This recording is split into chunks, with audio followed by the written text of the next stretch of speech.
ឡាស្វានិងទន្សាយមានសត្វខ្លាមួយវាដាច់សង្វែងដើររកចាប់សត្វអ្វីមិនបានសោះខំដើរស្វែងណាស់ទៅប្រទះនឹងសត្វអកមួយទំលើដើមព្រឹក្សាមួយនៅមាត់ទំពាំងកំពុងតែយំឮអកអ៊ូអ៊ូអ៊ូ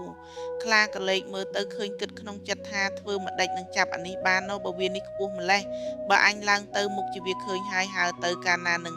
ចាប់វាបានខ្លាអង្គុយចាំមើលកិច្ចលោកអាកាន់នោះឯសត្វអកនោះកាលណាទុំហើយភ្នែកវាតែងរំពៃមើលទៅបង្អែបត្រីក្រែងមានត្រីរំលាកខ្លួនឡើងនឹងចាប់យូរបន្តិចមានត្រីមួយផុសឡើងពីក្នុងទឹកអកនោះស្ទុះទៅចាប់បានត្រីនោះយកមកធ្វើជាចំណីវាទៅខ្លាឃើញអកធ្វើដូច្នោះក៏គិតក្នុងចិត្តខ្លួនវាថាយី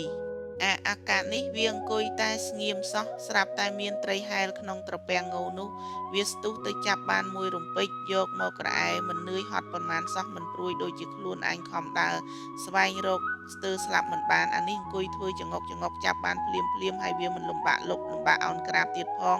បើដូច្នេះអញគិតធ្វើដូចសត្វអាកាសនេះវិញស្រួលជាងខ្លាគិតដូច្នេះហើយក៏ដើរទៅទៀតដើម្បីស្វែងរកបឹងឬត្រពាំងជាទីស្ងាត់ហើយដែលមានត្រីច្រើននោះក៏ដើរទៅដល់បឹងមួយជាទីស្ងាត់មានដើមឈើធំច្រងច្រាងនៅមាត់បឹងមានម្លប់ត្រឆេយល្មមពឹងពួនខ្លួនបានពេលនោះមានបុរសម្នាក់នៅចងសន្ទូចក្នុងបឹងនោះមុនខ្លាទៅដល់បុរសនោះរាយសន្ទូចហើយឈរនៅនឹងដីមិនស្រួលដោយចង់មើលទៅឲ្យឃើញសន្ទូចខ្លួននៅនាយកក៏ឡើងលើដើម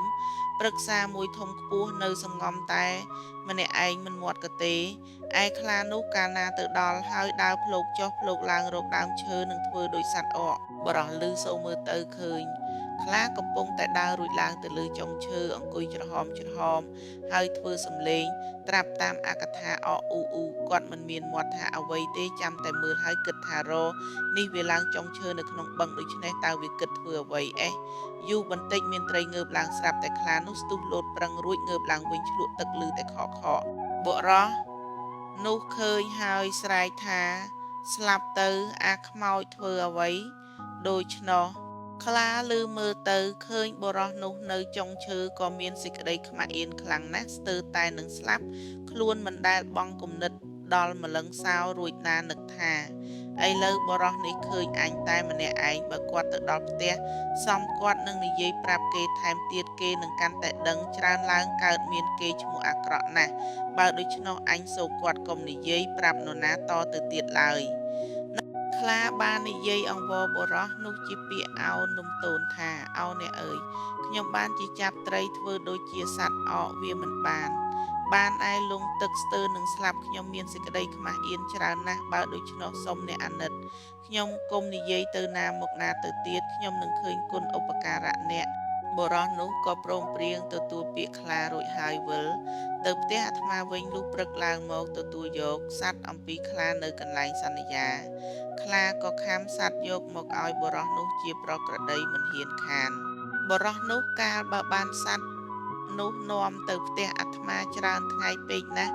នាងភរិយាឆ្ងល់លុះវេលាយប់ក៏សួរប្តីដោយស្ងាត់ថាអ្នកឯងធ្វើដូចម្ដេចក៏បានសัตว์រាល់ថ្ងៃម្លេះម្ដងសัตว์នេះម្ដងសัตว์នោះជ្រូកក៏មានក្តាន់ក៏មានឈូសក៏មានប្តីថាអញដាក់អន្ទាក់ប្រពន្ធថាអន្ទាក់អ្វីក៏បានមិនដែលខានដូច្នេះអ្នកអើយប្រាប់ប្អូនឲ្យត្រង់មើលបរោះនោះក៏ភ្លេចពាក្យសន្យាដោយស្មានថាកាលណាវានឹងមកក៏ប្រាប់ប្រពន្ធតាមរឿងហេតុពីដើមដល់ចុងប្រពន្ធនោះក៏ជឿលុះព្រឹកឡើងបរោះទៅយកសัตว์អំពីខ្លាដោយសពដងលុះទៅដល់ឃើញខ្លាអង្គុយជ្រោហើមចាំនៅកន្លែងនោះលុះបរោះដើរទៅដល់ខ្លាប្រាប់ថាអើបរោះឯងមកហើយឯងតែចាំទេតើអញនឹងស៊ីឯងត្បិតកាលនិយាយគ្នាមុននោះអញហាមថាកុំឲ្យនិយាយប្រាប់គេទៅទៀតគ្នាសោកឲ្យសัตว์មួយថ្ងៃរាល់តែថ្ងៃឥឡូវម្ដេចក៏និយាយប្រាប់គេបរោះនោះក៏ភ័យភ្នែកស្លោឥតប្រកែកថា